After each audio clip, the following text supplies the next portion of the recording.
l'État qui te donne l'équipement. ni leta iguhereza ibikoresho, C'est l'État qui te donne ta ratio. ni leta iguhereza ibyo urya. Alors si nous sommes dans l'armée de l'Éternel, Rero natwe nimba turi mu ngabo z'Uwiteka, la ration viendra de lui. icyo kurya kizaturuka kuri we, Les bottes viendront de lui. inkweto zo kwambara ku rugamba zizaturuka kuri we, Les smokes viendront de lui. imyambaro izaturuka kuri we, Les armes et les munitions viendront de lui. intwaro tuzakoresha zizava kuri we.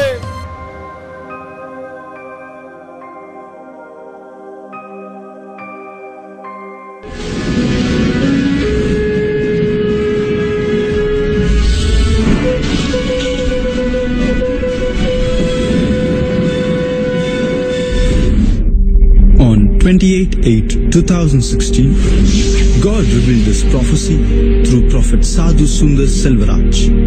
Tariki ya 28 z'ukwezi kwa munani 2016 Imana yahishuriye ubu buhanuzi umuhanuzi Sadhu Sundar Selvaraj. I see the Lord Jesus Ndabona umwami Yesu as a mighty lion walking around many territories, especially in Central Africa. agenda nk'intare y'imbaraga mu bice bitandukanye by'umwihariko muri Afrika yo hagati. From Kenya in the east, Uhereye muri Kenya hagana mu gice cy'iburasirazuba, is walking around up to the western of Nigeria in the west. ari kugenda agana mu burengerazuba ahagana muri Nigeria, even including Ghana, ndetse no muri Ghana, and then all the way up to Congo in the south. igakomeza igana muri Congo mu gice cy'amajyepfo. I see the Lion of Judah walking around that territory, marking out his territory. Ndabona intare ya Yuda igenda mu bice bitandukanye, igenda ishyira ikimenyetso ahayo, He's saying, this is mine. igenda ivuga iti aha ni ahanjye. He's going to lay his foundation there, Igiye kuhashyira urufatiro rwayo, lay his base there, ihashyire ibirindiro byayo, and raise up his army from there. ihahagurukirize umutwe w'ingabo zayo, So mighty good things are going to take place from that region. kuko ibintu bihambaye byiza bigiye kubera muri ako karere. The youth army in that region is going to rise up as a mighty warriors. Ingabo z'urubyiruko zigiye guhaguruka zituruka muri ako karere nk'umutwe w'indwanyi zikomeye. Especially the Spirit of the Lord will come upon my dear daughters in that region. By'umwihariko umwuka w'Imana ugiye kuza ku bakobwa banjye baherereye muri ako karere. You are no more going to be downtrodden. Ntabwo muzongera gukandamizwa, You are no more going to be raped and abused physically. ntabwo muzongera guhohoterwa no gutotezwa, For the Lord God himself will protect you as a lion. kuko Uwiteka ubwe azabarinda nk'intare.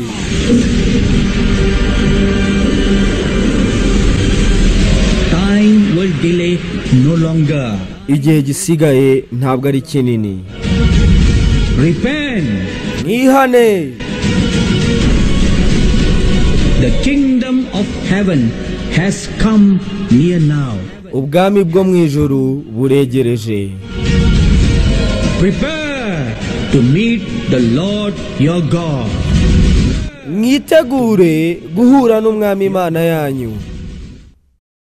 Vous voyez toute la région que le Seigneur lui a montrée. Mwabonye rero akarere kose umwami yamuhishuriye. Vous voyez aujourd'hui, ces pays font partie maintenant presque de Harvest Africa. Murabona noneho ibihugu hafi ya byose birinjira muri iri yerekwa rya Harvest Africa. Et du 13 au 15 ce mois, les francs-maçons se lèvent aussi.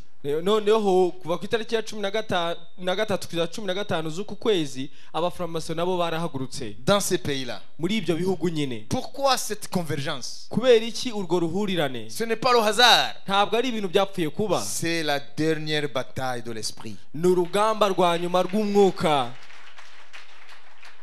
Bientôt la guerre va prendre fin. Vuba urugamba ruraza gusozwa. Le lion de la tribu de Juda, intare y'umuryango wa Yuda, Il est prêt maintenant à mener la bataille avant l'enlèvement de l'église. iriteguye noneho kugira ngo ishoze urugamba mbere yo kuzamuka kw'itorero. Voilà pourquoi Dieu est en train de susciter une armée. Niyo mpamvu Imana iri irahagurutsa ingabo rero. Tu dois faire partie de cette armée. Ugomba kuba umwe muri izo ngabo. L'armée des derniers temps. Ingabo zo mu gihe cya nyuma. Ce n'est plus le temps des religions. Ntabwo ari igihe cy'amadini. Ce n'est plus le temps où les gens sont fiers de leurs étiquettes dénominationnelles. Ntabwo bikiri igihe cyo kuba kumva ko wishimira cyangwa ukirata izina witirirwa ry'itorero runaka. Non, c'est le temps où tu dois te poser cette question. Ahubwo ni igihe ugomba kwibaza ikibazo nk'iki. Suis-je dans son armée? Ese ndi mu ngabo ze? Son armée porte quel nom? Ese ingabo ze zifite izina ki? C'est l'armée de l'Éternel. Ni ingabo z'Uwiteka. Jéhovah Sabaoth. Yehova Sabaoth. Tu dois faire partie de cette armée. Ugomba kuba umwe muri izo ngabo. Avec les armes de l'esprit. N'intwaro z'umwuka. C'est la dernière bataille. Ni urugamba rwa nyuma. Avant l'avènement de Jésus. Mbere yo kugaruka kwa Yesu. Entre la lumière et les ténèbres. Hagati y'umucyo n'umwijima. Entre le royaume de Satan et celui de Dieu.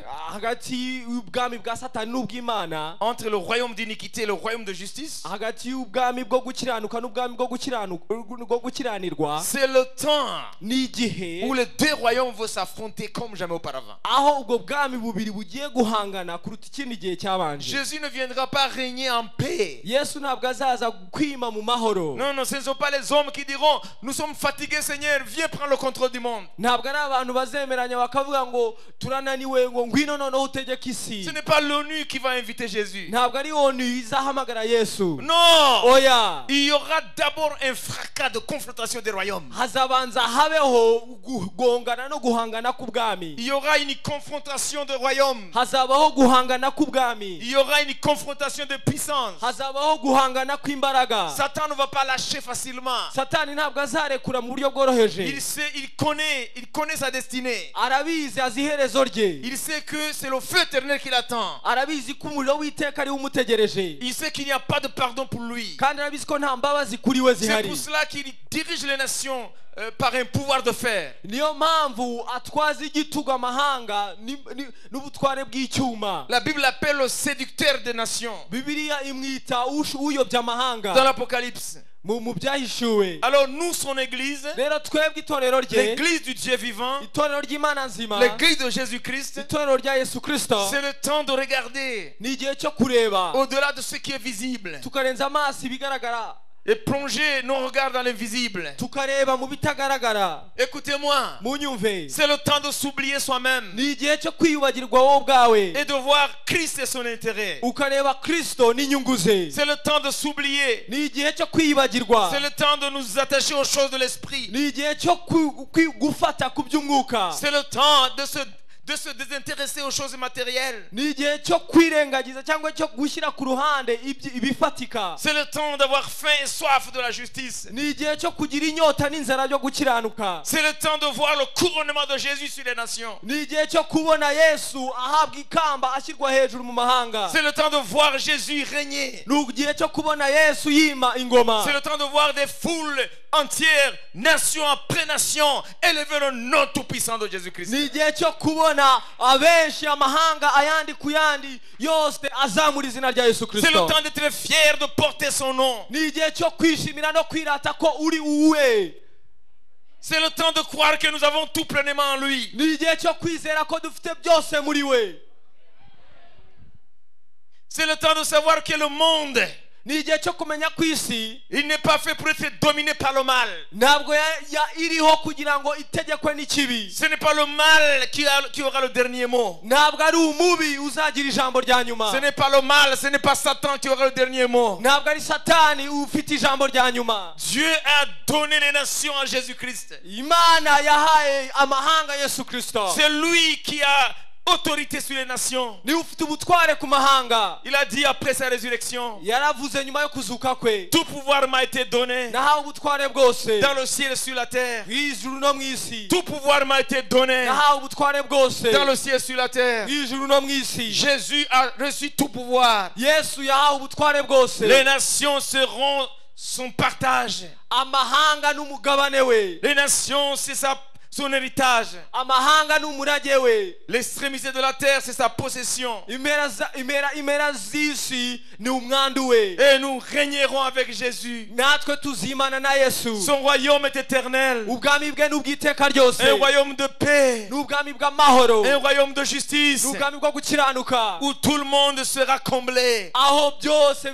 bose bazaba buzuye. Où toutes les aspirations humaines seront réalisées. aho ibyifuzo by'abantu byose bizagerwaho. Il n'y aura plus d'injustice. ntabwo hazabaho gukiranirwa. C'est un règne de justice. n'ubwami bw'imanza zitabera. Alléluia. amen. Son trône est un trône d'équité. intebe y'ubwami ni intebe yo gukiranuka. C'est le trône d'équité. ni intebe y'imanza zitabera. Jésus régnera. yesu azima. Et tout genou fléchira devant lui. kandi amavi yose azapfukama imbere ye. Et toute langue lui donnera gloire. indimi zose zizamuha icyubahiro. Nous n'annonçons pas c'est pas une rhétorique. ntabwo ari amagambo gusa. Ce n'est pas une utopie. ntabwo ari ibintu byo mu kirere. Ce ne sont pas des fables ntabwo ari imigani. habilement conçues. imigani iri aho yatekerejwe gusa. Non, c'est la vérité immuable. ahubwo ni ukuri kudahinduka. C'est la vérité immuable. ni ukuri kutanyeganyega. Pierre, Jean et Jacques, petero, yohana na yakobo, sur la montagne de transfiguration, ku musozi wo guhindurirwamo, sur la montagne de transfiguration, ku musozi wo guhindurirwaho, ils ont vu sa gloire. barabonye ubwiza bwe. Ils ont vu sa gloire. babonye ubwiza bwe. Ils ont vu sa gloire. babonye ubwiza bwe. Ils ont vu la gloire de Jésus. babonye ubwiza bwa Yesu.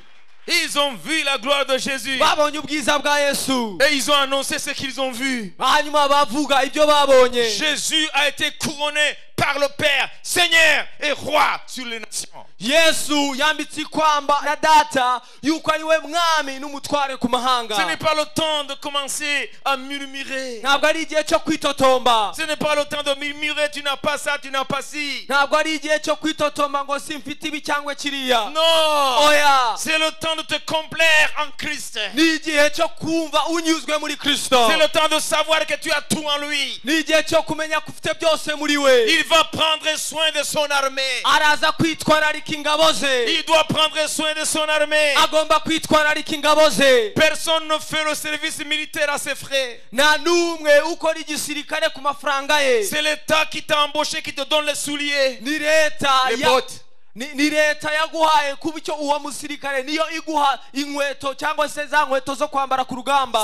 C'est l'État qui te donne l'équipement. ni leta iguhereza ibikoresho. C'est le temps qui te donne ta ration. ni leta iguhereza ibyo urya. Alors si nous sommes dans l'armée de l'Éternel, rero natwe nimba turi mu ngabo z'Uwiteka, la ration viendra de lui. icyo kurya kizaturuka kuri we. Les bottes viendront de lui. inkweto zo kwambara ku rugamba zizaturuka kuri we. Les smokes viendront de lui. imyambaro izaturuka kuri we. Les armes et les munitions viendront de lui. intwaro tuzakoresha zizava kuri we. Si tu veux que ton armée soit une armée qui va de conquête à conquête, niba ushaka ko ingabo zawe ziba ingabo ziguma zinesha, tu dois prendre soin de ton armée. uba ugomba kwitwararika izo ngabo zawe. Il faut leur donner la nourriture qui leur donne de l'énergie. ukabahereza icyo kurya kugira ngo babashe kugira imbaraga. Tu ne vas pas leur donner seulement des haricots et du manioc. ntabwo uzabaha gusa imyumbati n'ibishyimbo. Tu dois leur donner une ration qui est pleine de protéines et surtout pleine de calories. ubahereza icyo kurya cyuzuyemo poroteyini, intungamubiri zose hamwe n'ibitera imbaraga. Une alimentation énergique. ibiryo birimo ibitera imbaraga. Alors, l'armée ne fait pas ce travail-là à ses frais. C'est l'État pour lequel ils combattent qui donne cette ration. ingabo rero ntabwo arizo zihaguruka ku mafaranga yazo ngo zigwane, ahubwo ngo zibone icyo zikeneye, ahubwo leta yazishyizeho niyo iziha icyo kurya n'ibindi zikeneye. Le moral de troupe, morale y'ingabo ça vient où? ituruka he? Ça vient parce que l'armée est bien entretenue. ituruka mu gihe ingabo zitwararitswe neza. Venez combattre le Rwanda. ngwino urwane n'u Rwanda, Tu verras une armée solide. uzabona ingabo zikomeye. Pourquoi? kubera iki? Parce que l'armée est bien entretenue. kubera ko ingabo zitwararikwa. Ils ne font pas le service militaire à leurs frais. ntago bakora umurimo w'igisirikare ku mafaranga yabo. L'État assume ses responsabilités. ahubwo leta yitwararika ibyo bakeneye. Comprenez? muriho murabyumva? Voilà pourquoi l'armée a le moral au beau fixe. niyo mpamvu ingabo ziba zifite morale. Est-ce que vous comprenez? muriho murabyumva? Ils ont leur solde à temps. baba bafite umushahara ku gihe. ils ont le matériel, baba bafite ibikoresho, ils ont leur banque, baba bafite banki yabo yabahariwe, ils ont leur supermarché, baba bafite supermarché yabo ubwabo, ils ont une assurance maladie pas possible. bafite ubwishingizi bwo kwivuza bubahereza ibintu birenze ibikenewe. Alors si tu touches à l'intégrité du territoire rwandais, tu vas les voir. Rero nuwibeshya ukabacokoza uzabona. C'est un exemple. Icyo ni urugero. Alors nous sommes, qu'est-ce que le prophète a dit là? Uriya muhanuzi we yavuze ngo iki rero? Yavuze ngo iki? The lion of the tribe of Judah, intare yo mu muryango wa Yuda, hallelujah, Amen, is raising his army. ihagurukije ingabo zayo. Ça veut dire c'est son armée. Ni ingabo ze. Et si c'est son armée, niba ari ingabo ze, je pense qu'il prend soin de son armée mieux que n'importe quel État. nibwira ko yitwararika ingabo ze kurusha leta iyo ari yo yose. Alors, rero s'il y a une place où j'aimerais te conseiller d'être, niba hari ahantu nakwishimiye kukugira inama kuba, c'est dans son armée. ni mu ngabo ze. C'est dans son armée. ni mu ngabo ze. Il va prendre soin de toi. azakwitwararika. Alléluia. Amen. Il va prendre soin de toi. araza kukwitwararika. Il va prendre soin de toi. araza kukwitwararika. Tu auras ta solde à temps. uzabona umushahara wawe ku gihe, Même avant le temps. yewe na mbere y'igihe kwanza. Tu auras ta ration uzabona icyo kurya cyawe remplie de tous les nutriments. kirimo ibyangombwa byose mu mirire. Tu auras ton équipement à temps. uzabona ibikoresho byawe byose ku gihe. Si ta foi commence à défaillir, ukwizera kwawe gutangira gucogora, ça fait partie de l'armure de Dieu, n'est-ce pas? nakwizera nimuzi ko kuri mu ntwaro z'Imana. Alors il va prendre dans son arsenal rero azafata mu bubiko bw'intwaro et te ze donner une arme neuve. aguhereza intwaro nshyashya. Il va remonter ta foi. azamura ukwizera kwawe. Ora shakara marasandara barasika. Si les souliers qui sont les ailes de l'évangile de paix sont usés, inkweto arizo zitwara ubutumwa bw'amahoro niziramuka zishaje, chaussez les chaussures que sont les ailes que donne l'évangile de paix, dit Éphésiens. mu Befeso baravuga ngo mukwete inkweto arizo ishyaka ry'ubutumwa bwiza bw'amahoro. Les ailes d'amener l'évangile ishyaka ryo gutwara ubutumwa bwiza jusqu'au Gabon kugeza muri Gabon, et déloger la franc-maçonnerie. ugakurayo franc-maçonnerie. Chaussez les chaussures de l'évangile ugakweta inkweto z'ishyaka ry'ubutumwa bwiza jusqu'à Brazzaville ukageza muri et Brazzaville, déloger la franc-maçonnerie. ugakurayo franc-maçonnerie. Alors si les chaussures sont usées, inkweto rero niziramuka zishaje, il va prendre dans son magasin araza gufata mu bubiko de bwe nouvelles chaussures. afatemo inkweto nshya Il va t'en donner. aziguhe. Si ton bouclier est troué, niba ingabo yawe yapfumutse, il va te donner un nouveau bouclier. araguhereza ingabo nshya. Il prend soin de son armée yitwararika ingabo ze parce qu'il a besoin de vaincre. kuko akeneye kunesha. Il est le lion de la tribu de Juda. n'intare yo mu muryango wa Yuda. Il est en train de marquer son territoire. ari aragenda ashyira ikimenyetso Et ahayo. nous sommes en Afrique centrale. ariko no turi muri Afurika yo hagati. Nous sommes à cheval entre l'Afrique centrale et l'Afrique de l'Est. natwe turi twebwe u Rwanda turi hagati ya Afurika y'igice cya Afurika cyo hagati na Afurika y'Iburasirazuba. Alors nous sommes mieux placés pour être son armée. rero turi ahantu heza cyane kuba ingabo ze. Alors Dieu est en train de susciter son armée. rero Imana irahagurutsa ingabo zayo. C'est le temps de faire partie de son armée. ni igihe cyo kuba umwe mu ngabo ze. Fini birarangiye. les étiquettes religieuses. amazina gusa y'amadini, Ça ne veut plus rien dire. ibyo nta kintu bizaba bikivuze. C'est le temps ahubwo ni igihe de faire partie de l'armée de l'Éternel. cyo kuba umwe mu ngabo z'Uwiteka. Et le Seigneur se lève Uwiteka arahagurutse sur les nations ku mahanga, et tous ses ennemis s'enfuient. abanzi be bose baratatana. L'Éternel se lève Uwiteka arahagurutse, et ses ennemis s'enfuient. abanzi be baratatanye. L'Éternel se lève Uwiteka et arahagurutse, toutes les chairs fassent silence devant lui. abanyamubiri bose bacecekera imbere ye. Il se lève de son saint temple, arahagurutse ahera hayo, dit le prophète, niko umuhanuzi avuga. et que toutes les chairs fassent silence devant lui. abanyamubiri bose bacecekera imbere ye. Comprenez? muriho murabyumva? Huyu si wakati uyu ntabwo ari umwanya wa kucheza cheza. wo gukinakina. si wakati wa kuingia kanisani toka kanisani, hakuna mabadiliko. ntabwo bikiri umwanya wo kwinjira mu matorero ugasohoka. Nta Bwana anasimama umwami arahagurutse kwa sababu ni wakati wa vita ya mwisho, kubera ko ni igihe cy'urugamba rwa nyuma. sasa wewe uko ndani ya jeshi lake. Ese wowe uri mu ngabo ze? Il ne te demande pas le nom de ton église. Ntabwo akubaza izina ry'urusengero usengeramo. Fais-tu partie de mon armée? Ese uri umwe mu ngabo zanjye? Et si tu dis oui, nuvuga ngo yego, il va te demander ton numéro de matricule. araza kukubaza inimero y'igisirikare yawe. Chaque militaire au Rwanda a quoi? Son numéro? Buri musirikare mu Rwanda, mu ngabo z'u Rwanda afite inimero imuranga. Même dans n'importe quelle armée. No mu ngabo n'izindi zarizo zose. Alors, quel est ton numéro de matricule? Inimero yawe ikuranga ni yihe? Dans l'armée de l'Éternel. Mu ngabo z'Uwiteka. Kandi ntago bacengera mu ngabo ze. And you can't just piece through and get into his army. Kirazira. That is forbidden. Wibuke babandi bacengeye, hanyuma nyirubukwe arazasanga nta myenda bambaye yabukwe. Yabwiye abagaragu ngo bafate bahambire amaboko n'amaguru bashore bajugunye mu mwijima hanze nibaza bakurira no gwekenyamene.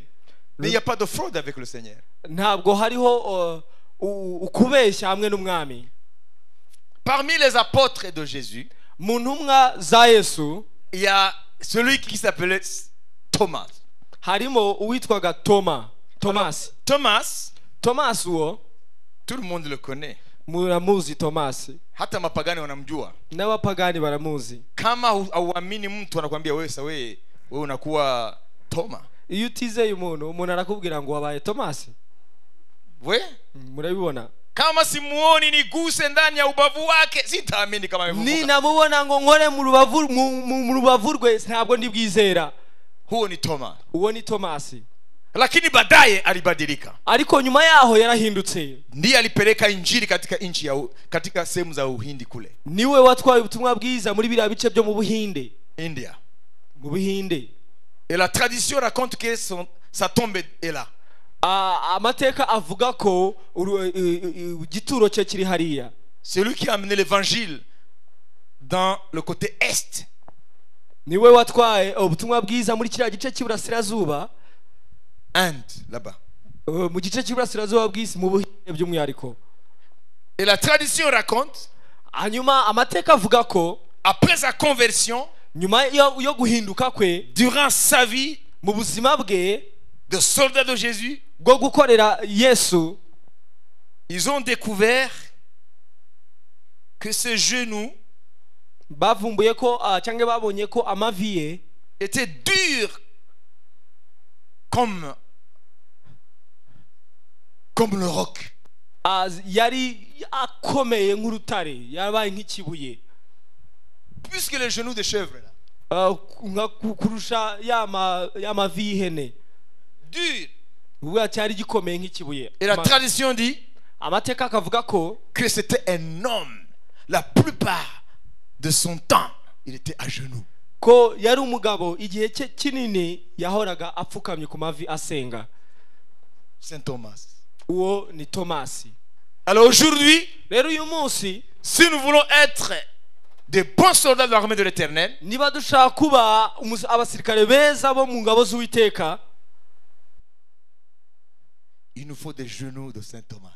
dukeneye amavi nka y'uwo Thomas. Faut être une femme de prière. Kugira ngo ube umugore usenga. Faut être un homme de prière. Kugira ngo ube umugabo w'umunyamasengesho. Avant tout, sois une personne de prière. Mbere ya byose ube umuntu w'umunyamasengesho. Trempé dans la présence de Dieu. Winjiye winitse mu kubaho kw'Imana. Sois une personne de prière. Ba umuntu w'umunyamasengesho. Développe ta prière personnelle. Wagure gusenga kwawe by'umwihariko gusenga kwawe mu ibanga. Transforme ton moment de libre en prière. wa mwanya wawe udafite icyo ukora wose uhindure Profite chaque gusenga. instant pour prier. Ubwo ukoreshe buri kanya kose ubonye usenga. Aménage-toi un endroit pour être à genoux devant le trône.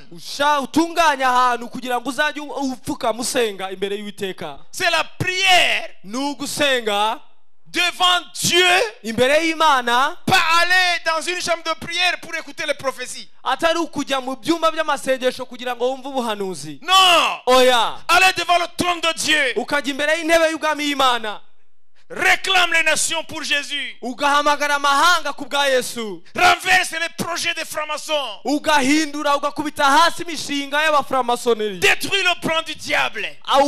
ugasenya imigambi y'umwijima ya Satani, Couvre les hommes de Dieu qui sont sur le front line de la puissance du sang de Jésus. ugatwikiriza imbaraga z'amaraso ya Yesu Kristo abakozi b'Imana bari imbere bariho bararwana. Sois cette personne-là. Ba umuntu nk'uwo. Ne laissons plus les Antipas mourir, mes frères. Nitwongere kwemera abantu nk'aba Antipa bapfa bene data. Dans l'église de Pergame, Itorero ry'i Pergamo le témoin fidèle de Christ qui s'appelle Antipas, hari umuhamya w'umwizerwa witwaga Antipa, il a été tué avant le temps. yarishwe yapfa imbere y'igihe. Il a été martyrisé avant le temps. Yaratotejwe arapfa mbere y'igihe Parce qu'il a manqué une couverture des gens qui prient. kubera ko yabuze igitwikirizo cy'abantu basengaga. Les hommes de Dieu Abakozi b'Imana qui sont sur le front line, bari imbere hariya ku rugamba, qui sont sur la première ligne de front, bariho bararwana imbere ku rugamba, ils ne vont pas tenir longtemps ntago bazamara igihe kinini ku rugamba s'ils sont coupés d'une base puissante. nibaramuka bakaswe ku mbaraga zibashyigikira. Vous l'église, Mwebwe torero, vous êtes l'arrière base du front de Dieu. ni mwebwe ingabo zishyigikira inyuma iziri imbere z'Uwiteka. Ils vont combattre avec leurs munitions jusqu'à être à bout des munitions. Tous ceux qui sont sur la première ligne de front. Abariya bose bari ku rugamba imbere, Alors s'il n'y a pas une église qui sont là, to back them, nihaba hatari itorero riri inyuma ribashyigikira amasengesho par la prière, mu gusenga, alors ils seront coupés des munitions bo bazacika intege, bazananirwa jusqu'à ce que l'ennemi les atteigne. kugeza aho umwanzi abashingira. Même si l'église a perdu certaines batailles tout au long de son histoire, Nubwo itorero ryagiye ritsindwa ahantu hamwe na hamwe mu ngamba zitandukanye mu mateka yaryo, vous voyez, muri kubibona, même si l'église est invincible, nubwo itorero ritaneshwa mu busanzwe sur le long terme, mu gihe kirambye, ok, sibyo, mais tout le long de son histoire, ariko mu mateka yaryo, à cause des erreurs humaines, kubera amakosa y'abantu, l'église a perdu certaines batailles. itorero ryagiye ritakaza urugamba runaka. Par exemple, 1000 ans du Moyen-Âge, Urugero, imyaka igihumbi cy'igihe cyatambutse, depuis le 5e siècle jusqu'au 15e siècle, kuva mu gihe cy'inyejana cya gatanu kugeza mu kinyejana cya 15 après Jésus-Christ, nyuma ya Yesu Kristo, l'église a perdu cette période. itorero ryaratakaje muri icyo gihe. C'est le ténèbre du catholicisme romain, Ni umwijima w'idini ya Gatulika Romani, où la parole de Dieu était cachée, aho ijambo ry'ukuri ry'Imana ryari rihishwe, où les peuples sont morts dans les ténèbres de l'ignorance. aho abantu bapfiriye mu mwijima wo kutamenya. Mais écoutez-moi, Ariko munyumve, cette dernière bataille uru rugamba rwa nyuma qui va terminer la guerre, rugiye gusoza intambara. chaque guerre a différentes batailles. Buri ntambara iba ifite ibyiciro bitandukanye. Tu peux perdre une bataille, Urashobora gutakaza mu rugamba tu peux runaka, perdre 4 batailles, urashobora gutakaza ibyiciro 4, aussi longtemps que la guerre n'est pas finie. ariko igihe cyose intambara Tu itararangira, peux toujours te ressaisir, urashobora kongera guhaguruka, rebondir et ukisuganya, prendre le dessus. ukongera ukanesha. Que l'Esprit de Dieu t'ouvre ton intelligence. Ukubuka w'Imana ufungura ubwenge bwawe, Que tes chaînes tombent aujourd'hui. imigozi yawe icike nonaha, Que ton indifférence te quitte aujourd'hui. ukumva nta kintu bikubwiye bihinduke Que ta nonaha, tiédeur te quitte aujourd'hui. ugukonja kwawe kukuveho nonaha. que ta situation de vadrouillère te quitte aujourd'hui. ubuzererezi bwawe bukuveho nonaha Parce qu'il y a l'esprit de vadrouille ici. kubera ko hari umwuka w'ubuzererezi hano Ce n'est pas dans cette église seulement, partout. ntabwo ari hano gusa mu itorero ahubwo hano henshi Ce sont les démons qui poussent les gens à être des vadrouilleurs. ni abadayimoni basunikira abantu kuba inzererezi Il est ici, il est là-bas, il picole là-bas, il picole là-bas, picole là-bas, et après il attrape des vers intestinaux. umuntu akaba ari aho akagenda akajya hariya akarya n'ahariya akarya yarangiza akarwara inzoka Et Dieu ne veut pas une armée malade. kandi imana ntabwo ishaka ingabo zirwaye Jésus veut une armée qui est bien portante, yesu arashaka ingabo zimeze neza qui a la passion zifite ishyaka pour la cause de la guerre. kubw'impamvu y'urugamba Dieu ne veut pas une armée qui a des vers intestinaux, imana ntabwo ishaka ingabo zirwaye inzoka zo mu nda des ascaris spirituels. za sikarisi zo mu mwuka Dieu veut une armée bien portante, imana irashaka ingabo zimeze neza une armée qui est passionnée ingabo zuzuye ishyaka pour son roi et pour sa cause. kubw'intego ye nyamukuru. Vous savez, murabizi Dieu n'a que faire de ta propre justice. imana nta kintu gukiranuka kwawe kuyibwiye. Yewe ntago sambana, ntago nkinywa n'ubushirana nabuvuyeho. Dieu n'a que faire de ça. imana nta kintu ibyo biyibwiye. murabyumva? Être là avec ta propre justice, tu fais quoi? wowe uri aho no gukiranuka kwawe ukora iki? Est-ce que tu fais avancer la bataille? ese uri kujyana imbere mu rugamba? Ta propre justice. ese gukiranuka kwawe? Satan est en train de massacrer les gens. satani ariho ararimbura abantu. La franc-maçonnerie est en train de gagner les nations. franc-maçonnerie iri kugenda yigarurira ibihugu. Les élites. itora abo bakomakomeye mu bihugu. Et toi, moi, vraiment, je ne suis pas comme celui-là. ukavuga ngo jesi ni nk'abariya. Mon salut impeccable. agakiza kanjye ni nta makemwa.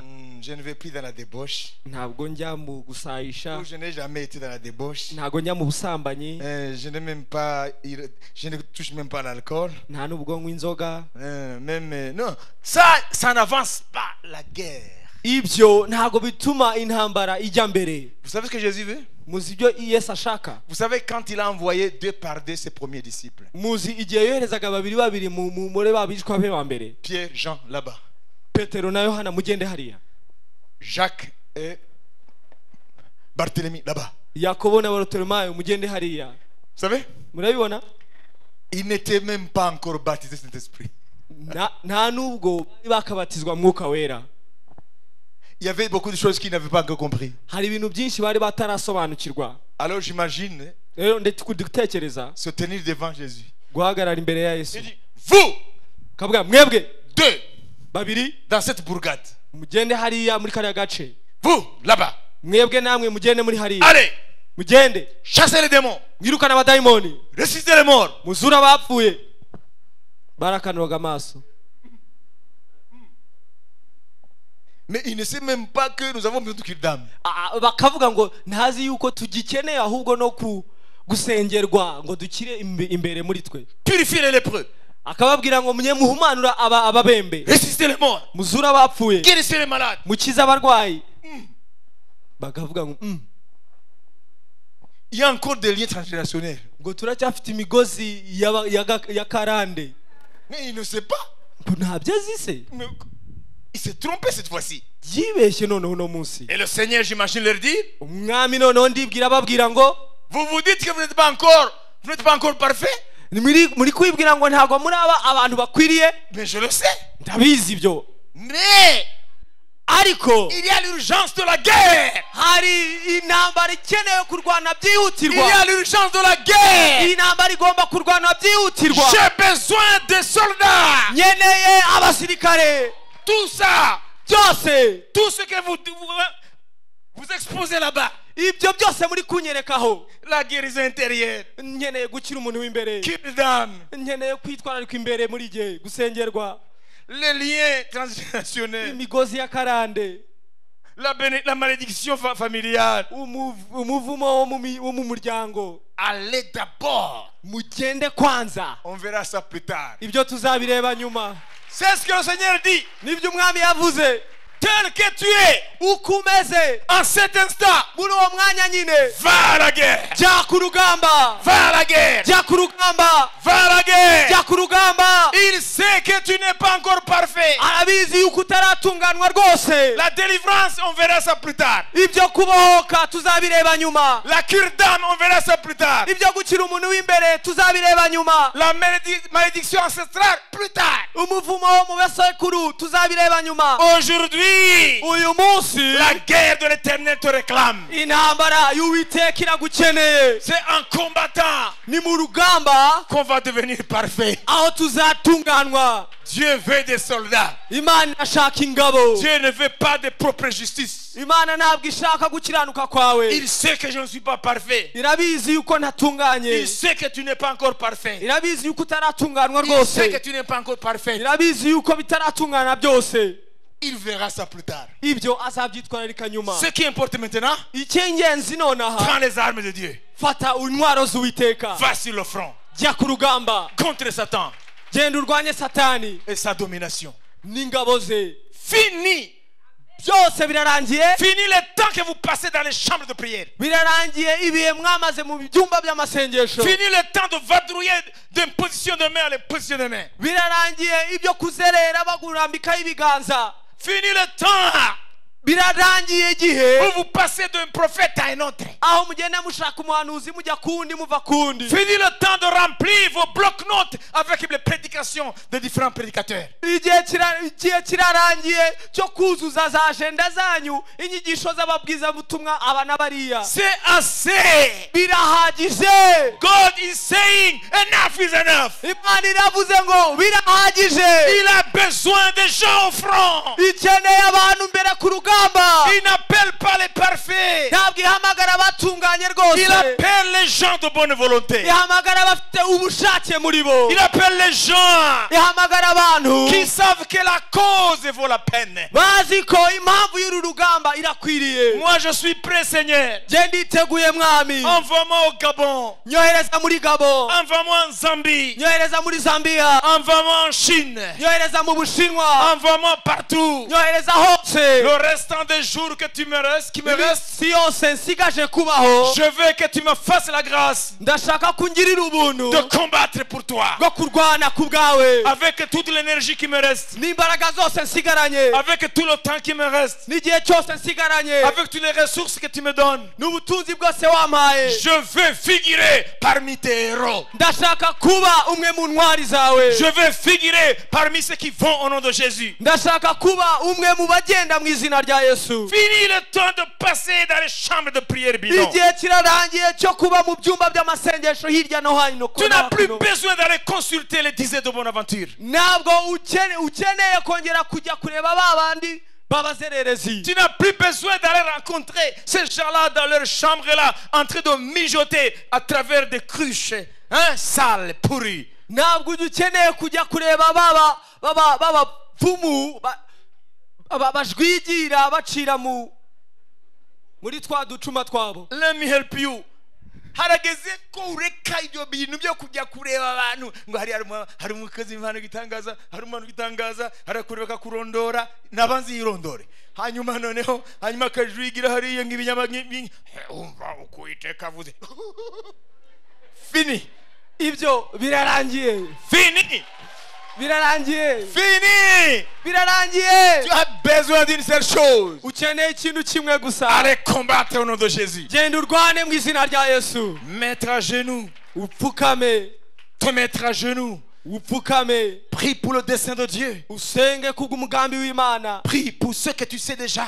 Usenge kubyo umaze kumenya. Alléluia. Amen. Change ton temps libre. Badirisha wakati wako ambao uko free. Cya gihe uba nta kindi. Badirisha nyakati hizo. Igihe udahuze icyo ugihindure. Hein? Si tu es secrétaire dans un bureau, niba uri sekreteri mu biro runaka, pendant ton temps de libre, muri cya gihe udahuze, sois converti ugihindure en quelqu'un ou quelqu'une ube umuntu qui est derrière machine gun. uri inyuma ya machine gun. Je suis secrétaire. Ndi sekreteri. Pendant la pause, ariko mu gihe cy'akaruhuko, je suis derrière l'artillerie lourde de l'Éternel. Inyuma ndi kurwana kubw'Uwiteka. Je suis derrière l'artillerie lourde de l'Éternel. Ndi inyuma y'imbunda y'umusada. Vous comprenez? murabyumva Kwa sababu Bwana anahitaji watu ambaye wanajua kutumia silaha za msaada. kubera ko umwami akeneye abantu bazi gukoresha intwaro z'umusada. Savez-vous que les francs-maçons utilisent quelle artillerie? muzi ko abaframaso bakoresha intwaro nk'izo Hein? z'umusada? C'est quelle artillerie? ni izihe? ni bwoko ki bw'intwaro z'umusada bakoresha? Vous savez, Jeune Afrique, hein? Jeune Afrique kiriya kinyamakuru C'était hebdomadaire là, gisohoka buri cyumweru a révélé qu'ils se sont levés.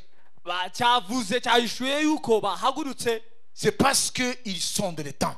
ni kubera ko bamenye ibihe, Ils savent ce que le prophète là indien a révélé. bazi ibyo uriya mu muhanuzi w'umuhinde yahishuye, Et ils seraient pour contrecarrer cette armée là. kandi barahagurutse kugira ngo barwanye izo ngabo, Et c'est nous qui sommes l'armée. kandi ni twebwe izo ngabo. Alléluia. Amen. Qu'allons-nous faire?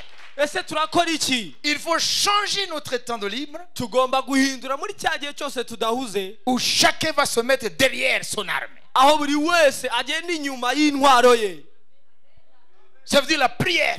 ni ukuvuga agasenga. On ne prie pas en tous les sens. ntabwo dupfa gusenga. Paul dit, pawulo aravuga, et je termine, ndahita nsoza, je cours. ngo ndiruka. Alléluia. Amen. Mais pas comme quelqu'un qui ne sait pas où il va. ariko atari nk'utazi yajya. Je frappe, ndatera, mais pas comme quelqu'un battant l'air. ariko sinkusha. Je connais la cible. nzi icyo ndasa. Nous devons connaître le joueur et le jeu.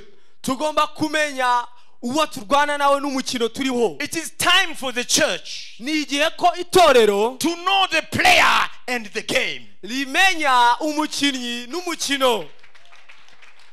Amen. You have to know the player, ugomba kumenya umukinnyi, the devil, satani uwo, and his game ndetse n'imikino ye, in order kugira ngo to overcome. umuneshe. Si tu ne connais pas le joueur, nutamenya umukinnyi, si tu ne connais pas le jeu, nutamenya umukino, tu ne vas pas triompher. ntabwo uzabasha kunesha. Il faut connaître le joueur, ugomba kumenya umukinnyi, connaître le jeu. ukamenya n'umukino. C'est le temps de connaître le joueur ni igihe cyo kumenya et umukinnyi de connaître son jeu. no kumenya imikino ye. Église Bethel, itorero Beteli, je vais aujourd'hui, ndashaka uyu au munsi nom de Jésus, mu izina rya Yesu que vous commenciez à vous voir en armée. mutangire kwibona muri mu ngabo, Et nos armes ne sont pas charnelles. kandi intwaro zacu ntabwo ari iz'inyama n'amaraso, Elles sont puissantes par la vertu de Dieu jusqu'à renverser les forteresses. zifite ubutware mu mana zibasha no gukubita hasi ibihome. Laissez ces chrétiens vadrouilleurs. mureke abo bariya abakristo bazerera, Laissez ces chrétiens qui ne combattent pas le vrai combat. mureke bariya abakristo barwana batarwana urugamba nyarwo. Hein? murabyumva? Des faux combats. intambara zitari zo. Hein? Vous êtes ceci. Hein? Hein? mwe muri ibi, twe turaba. Vous priez comme ça. Vous priez comme ça. musenga gutya, twe dusenga gutya. Oh, nous avons une grande chorale. Vous avez une petite chorale. dufite korari nini, mwe mufite korari ntoya. Hein? Nous avons des civilisés, mais vous êtes des sienyeji. dufite abasirimu ariko mwebwe muri abaturage. Ça, ce sont des faux combats. izo ni intambara zipfuye. Tournez le dos à ces gens-là. ibyo byose bigomba tebatera umugongo, Parce que la guerre fait rage. kubera ko urugamba rugeze ahakomeye. Combat pour toi, combat pour les autres. rwana ku bwawe unarwane ku bw'abandi. Mais ce que je sais, ariko icyo nzi, nous n'allons pas y laisser notre peau. ntabwo tuzahapfira, Nous allons triompher. ahubwo tuzanesha. Nous allons triompher. tuzanesha. Alors, rero tout le monde n'est pas appelé à prêcher. bose ntabwo bahamagariwe kubwiriza ubutumwa. Tout le monde n'est pas appelé à enseigner. twese ntabwo twahamagariwe kwigisha. Mais tout le monde, ariko twese tous nous avons un ministère commun. dufite umuhamagaro duhuriyeho. Le dénominateur commun de notre appel, icyo duhuriyeho mu muhamagaro yacu itandukanye c'est les genoux. ni amavi. Ici à genoux, hano ku mavi il n'y a pas d'apôtre, de prophète, ni d'évangéliste, ni de pasteur, ni de docteur. ntabwo hari intumwa, abahanuzi, abapasitori, abavugabutumwa cyangwa se abigisha. Tous nous sommes appelés à être à genoux. ahubwo twese twahamagariwe kuba ku mavi. Et nous allons voir turaza rero kubona comment l'armée de l'Éternel uburyo ingabo z'Uwiteka va défaire Satan. ziza kuza kunesha Satani, Comment Dieu agit. uburyo Imana ikora. Ce qui est impossible aujourd'hui Ikidashoboka uyu munsi va être possible. kiraza gushoboka. Ce qui est fermé Ibyari bifunze sera ouvert. biraza Ce gufunguka, qui est lié ibyari biboshye sera délié. biraza kubohorwa. Parce que le peuple de Dieu, Kubera ku bwoko bw'Imana lorsqu'il se met à genoux, iyo bwapfukamye lorsqu'il découvre la puissance de la prière, bukamenya imbaraga zo gusenga, il n'y a pas de peuple plus dangereux que l'Église. nta bwoko bundi bushobora kuba bukomeye kuruta itorero cyangwa buteye ubwoba. Si l'Église découvre le chemin de la chambre haute, itorero riramutse rihishuriwe ibanga ryo cya cyumba cyo hejuru, 120 personnes ils vont prier pendant 10 jours. abantu 120 bari mu cyumba cyo hejuru basenga iminsi 10, Et les cieux ont été ébranlés. ijuru riranyeganyega. Et Dieu a envoyé son fleuve. Imana imanura uruzi rwayo, Toute Jérusalem a été ébranlée. Yerusalemu yose ihinda umushyitsi. Les démons religieux ont pris la fuite. Abadayimoni b'amadini barahunga. 3000 âmes sauvées en un jour. Abantu 3,000 barakizwa mu munsi umwe. La puissance de la prière. Imbaraga zo gusenga. L'église a prié. Itorero ryarasenze. Et Pierre a été délivré de la mort. Petero akizwa urupfu. L'église a prié. Itorero ryarasenze. Et le plan démoniaque d'Hérode contre Pierre a été anéanti. Umugambi wa Herode wo kwica Petero uburizwamo. Parce que l'église à genoux, Kubera ko itorero riri ku mavi, elle est irrésistible. ni itorero ritaneshwa. L'église à genoux, Itorero riri ku mavi, Dieu confie ses clés. Imana irihereza urufunguzo zayo. L'église à genoux Itorero riri ku mavi remporte des victoires. riranesha. L'église à genoux Itorero riri ku mavi amène la longévité des ministères. rizana ukuramba kw'abakozi b'Imana, Spirituellement, physiquement. yaba mu mwuka ndetse no mu mubiri. L'église à genoux Itorero riri ku mavi délivre les nations. ribohora amahanga. L'église à genoux Itorero riri ku mavi libère les ressources du royaume. ribohora ubutunzi bugendesha ubwami. L'église à genoux Itorero riri ku mavi change l'atmosphère de la nation. rihindura ikirere cy'amahanga. L'église à genoux, Itorero riri ku mavi, oh là là. L'église à genoux, itorero riri ku mavi, permettez-moi de dire une chose. munyemerere mvuga ikintu. L'église à genoux Itorero riri ku mavi met les sorciers en chômage. rituma abapfumu babura akazi. L'église à genoux Itorero riri ku mavi vide les hôpitaux. rituma ibitaro bivamo abarwayi. L'église à genoux Itorero riri ku mavi sauve les ménages en difficulté. ryubaka ingo cyangwa ritabara ingo. L'église à genoux Itorero riri ku mavi ouvre les business qui avaient fermé. rifungura za bizinesi zari zarahombye. L'église à genoux Itorero riri ku mavi provoque une éducation de qualité. rituma habaho ireme ry'uburezi. L'église à genoux Itorero riri ku mavi ferme les cabarets. rifunga utubari. L'église à genoux Itorero riri ku mavi détruit le réseau de trafic humain. risenya gucuruza abantu. L'église à genoux Itorero riri ku mavi ferme les maisons de prostitution. rifunga amazu y'uburaya. L'église à genoux Itorero riri ku mavi élève l'économie d'un pays. rizamura ubukungu bw'igihugu. L'église à genoux Itorero riri ku mavi amène la paix dans les cœurs. rizana amahoro, Dans les cœurs.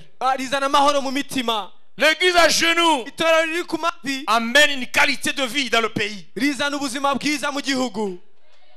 L'église à genoux, Itorero riri ku mavi c'est la réponse de notre monde. ni isubizo cy'isi yacu. Alors, si nous voulons tout ça, Rero niba ibyo byose tubishaka, tureke kwigira abanajua bo mu mwuka. Redécouvrons le chemin de la chambre haute. dusubire mu nzira yo mu cyumba cyo hejuru ku mavi. Si je prends mon frère ici, Nifata mwene data hano, N'offusque 5 minutes iminota 5 gusa d'un commun accord. duhuje umutima n'inama. Si 2, Babiri 3 batatu s'accordent nibahuza umutima n'inama sur la terre, hano ku isi demandez bakagira icyo basaba quelque chose à mon nom, icyo ari cyo cyose mu izina mon ryanjye, Père qui est dans les cieux data uri mu ijuru leur accordera. azakibaha. Comprenez? Muriho murabyumva? Vous savez ce qui manque aujourd'hui? Muzi icyo uyu munsi tubura? L'accord. Ukwemeranya, guhuza umutima n'inama. Prier, ce n'est pas suffisant. Gusenga ntibihagije, Mais sur le fondement de l'accord. ariko ku rufatiro rwo guhuza umutima n'inama. Les gens ont des murs entre eux. Abantu bafite ibikuta hagati yabo. Les gens ne prient pas en accord. Abantu ntago basenga bahuje umutima n'inama. Pour que le ciel nous entende. Kugira ngo ijuru ritwumve, Pour que notre prière traverse les cieux. kugira ngo isengesho ryacu rirenge ryinjire Il rigere faut mu que ceux qui ijuru, prient soient en accord. nuko abasenga baba bahuje umutima n'inama, Même esprit. bahuje umutima. Il ne faut pas prier comme ça.